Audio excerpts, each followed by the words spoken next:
Hi friends, ಎಲ್ರಿಗೂ ನಮಸ್ಕಾರ. Welcome to our YouTube channel. ಸವಿ ಸವಿ ನೆನಪು, ಸಾವಿರ ನೆನಪು. ನಮಸ್ಕಾರ ಸ್ನೇಹಿತರೆ, ಸವಿ ಸವಿ ನೆನಪು ಯೂಟ್ಯೂಬ್ ಚಾನಲ್ಗೆ ನಿಮ್ಮೆಲ್ಲರಿಗೂ ಆತ್ಮೀಯ ಸ್ವಾಗತ. ಇಂದಿನ ಕತೆ ಹಣದ ಬಗ್ಗೆ ಅಲ್ಲ, ತಂದೆಯ ತ್ಯಾಗದ ಬಗ್ಗೆ. ಕೊನೆಯವರೆಗೂ ತಪ್ಪದೇ ಕೇಳಿ. ರಾಮಯ್ಯ ಎಂಬ ವೃದ್ಧನು ಒಂದು ಖಾಸಗಿ ಕಾರ್ಖಾನೆಯಲ್ಲಿ 35 ವರ್ಷ ಕೆಲಸ ಮಾಡಿದ್ದ. ತಿಂಗಳ ಸಂಬಳ ದೊಡ್ಡದಾಗಿರಲಿಲ್ಲ, ಆದರೆ ಪ್ರಾಮಾಣಿಕತೆ ಮಾತ್ರ ದೊಡ್ಡದಾಗಿತ್ತು. ಅವನ ಹೆಂಡತಿ ಹಲವು ವರ್ಷಗಳ ಹಿಂದೆ ತೀರಿಕೊಂಡಿದ್ದಳು. ಅವನ ಪ್ರಪಂಚವೆಂದರೆ ಒಬ್ಬನೇ ಮಗ ಅಜಯ್. ನನ್ನ ಮಗ ಓದಿ ದೊಡ್ಡವನಾಗಬೇಕು ಎಂಬ ಕನಸಿಗಾಗಿ ರಾಮಯ್ಯ ತನ್ನ ಆಸೆಗಳನ್ನೆಲ್ಲ ಬಿಟ್ಟಿದ್ದ. ಹಳೆಯ ಬಟ್ಟೆ ತೊಟ್ಟನು, ಹಬ್ಬಕ್ಕೂ ಹೊಸ ಬಟ್ಟೆ ಕೊಳ್ಳಲಿಲ್ಲ. ಆದರೆ ಮಗನಿಗೆ ಪುಸ್ತಕ, ಫೀಸ್, ಕಾಲೇಜ್ ಯಾವುದನ್ನು ಕಡಿಮೆ ಮಾಡಲಿಲ್ಲ. ಕಾಲ ಕಳೆದಿತ್ತು. ಅಜಯ್ ಒಳ್ಳೆಯ ಉದ್ಯೋಗ ಪಡೆದು ಬೆಂಗಳೂರಿಗೆ ಹೋದ. ಮೊದಲ ಕೆಲವು ತಿಂಗಳು ತಂದೆಗೆ ಆಗಾಗ ಫೋನ್ ಮಾಡುತ್ತಿದ್ದ.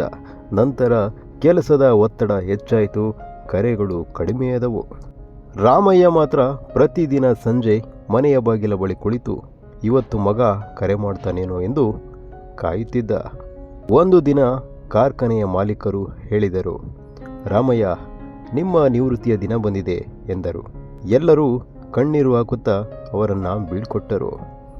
ಅವರಿಗೆ ಕೊನೆಯ ಸಂಬಳ ಮತ್ತು ನಿವೃತ್ತಿಯ ಹಣ ಸಿಕ್ಕಿತು. ಮನೆಗೆ ಬಂದು ಆ ಹಣವನ್ನು ನೋಡುತ್ತಾ ಅವರು ನಕ್ಕರು. ಈ ಹಣ ನನಗೆ ಬೇಡ, ನನ್ನ ಮಗನ ಭವಿಷ್ಯಕ್ಕೆ ಉಪಯೋಗವಾಗಲಿ ಎಂದುಕೊಂಡರು. ಮರುದಿನ ಬ್ಯಾಂಕಿಗೆ ಹೋಗಿ ಸಂಪೂರ್ಣ ಹಣವನ್ನು ಮಗನ ಖಾತೆಗೆ ಹಾಕಿದರು. ಆದರೆ ಅಜಯ್ಗೆ ಇದರ ಬಗ್ಗೆ ತಿಳಿಸಲಿಲ್ಲ. ಕೆಲ ದಿನಗಳ ನಂತರ ರಾಮಯ್ಯನ ಆರೋಗ್ಯ ಹದಗೆಟ್ಟಿತು. ಅಕ್ಕಪಕ್ಕದವರು ಅಜಯ್ಗೆ ಕರೆ ಮಾಡಿದರು, ನಿನ್ನ ಅಪ್ಪನ ಆರೋಗ್ಯ ಚೆನ್ನಾಗಿಲ್ಲ ಎಂದು.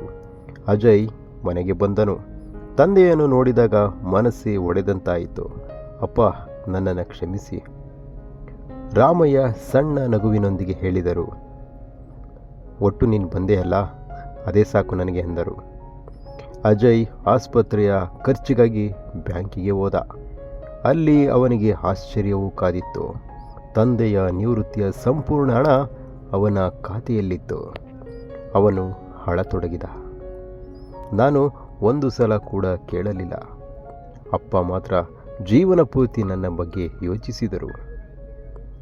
ಆಸ್ಪತ್ರೆಗೆ ಓಡಿ ಬಂದ. ಆದರೆ ರಾಮಯ್ಯ ಶಾಂತವಾಗಿ ಕಣ್ಣು ಮುಚ್ಚಿದರು. ಅವರ ಕೈಯಲ್ಲಿ ಒಂದು ಚಿಕ್ಕ ಕಾಗದ.